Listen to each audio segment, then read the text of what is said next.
मुंडली में जल प्रवाह स्थिर अच्छी आगकू पानी कमिब स्थिति वर्तमान नियंत्रण में अच्छी बोली कहिसेंती जल संपद विभाग अतिरिक्त मुख्य जंत्री।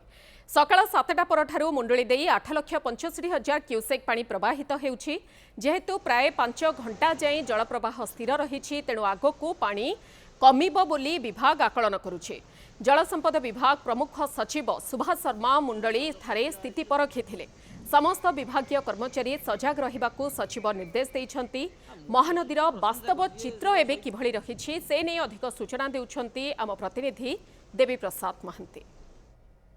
आश्वस्तिकर खबरटी हेउछि जे मुंडली ठारे महानदीर जल प्रवाह धीरे धीरे कमिबार आरंभ होइछि। सकाळ 7टा सुधा एठारे प्रवाहित हेउथिला प्रति सेकेंडरे 8,73,000 क्यूसेक जल। ता परठारु दिन 11टा पर्यंत मुंडली ए जो स्थान आपण देखुछंती कैमरा पर्सन प्रदीप्त आपण को देखाउछंती एठारे प्रति सेकेंडरे एबे भी प्रवाहित हेउछि प्राय 8,65,000 क्यूसेक जल प्रति सेकेंडरे। जदि जल प्रवाह स्थिर रहिला ताहले आगकू प्रवाह कमियो बोली जहाँ विभागीय जंत्री आमको आधिकारिक भाव में सूचना देइछंती। आज सकाळे विभागर बा जल संपद विभागर प्रमुख सचिव सुभाष शर्मा एवं तांको सहित विभागर जो टेक्निकल टीम समस्ते आसी स्थिति निरीक्षण करिसेंती एवं ए प्रकार एक सूचना दिया जाइछि जे जेहेतु जल प्रवाह कमिबा आरंभ करिछि एवं वर्तमान स्थिर रहिछि तेणु आगकू जल कमिबो एवं स्थिति नियंत्रण भितर को आसीजिवो। जदिओ वर्तमान सुधा स्थिति नियंत्रण ने रहिछि बोली विभाग दाबी करुछि किंतु अनेक अंचल रे लोक माने प्रभावित होइछंती। कटक जिलार पर्टिकुलाली आठगड़ उपखंड रे वर्तमान सुधा कोनोसी गाँ बाह्य जगतरु विच्छिन्न होई नाही बोली प्रशासन दाबी करुथिबा बेले निर्दिष्ट भाव में बड़नाउपुटु एवं हाटमाल गाँ ए दुईटी गाँ रे लोक मानकु रंधा खाद्य दिया जाउछि एवं तिगिरिया ब्लॉक रो कलिबिरी एवं मुंडिया साहिर लोक मानकु सुखिला खाद्य दिया जिबा आरंभ होइछि।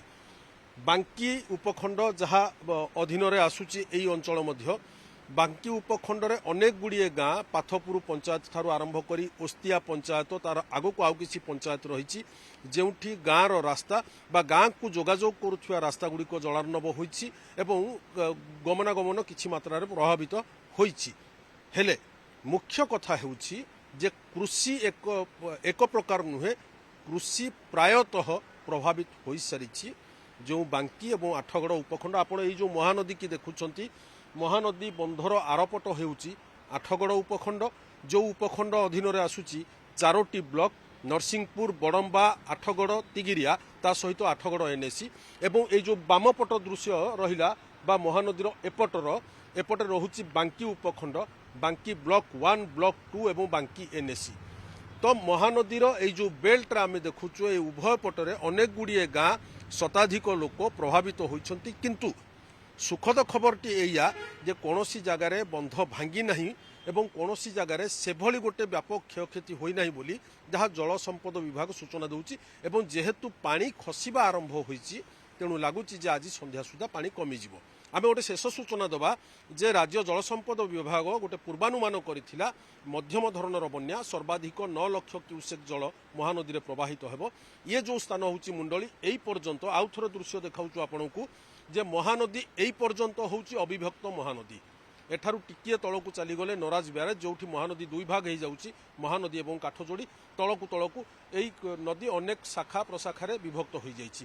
तो एठारे सर्वाधिक जल प्रवाह 8,73,000 जाइथिला जहाँ बर्तमान खसी आसी पहुंची 8,65,000 रे एवं जेहेतु गत 4 घंटा रु 5 घंटा पर्यंत जल प्रवाह स्थिर रही ये एक प्रकार सूचना देउछि जे आगकू पानी कमिबो एवं नदीकूलिया लोक माने मध्य सेमानकर अनुभूति भी कहूतिले जे आगकू जल प्रवाह एठार कमिबो।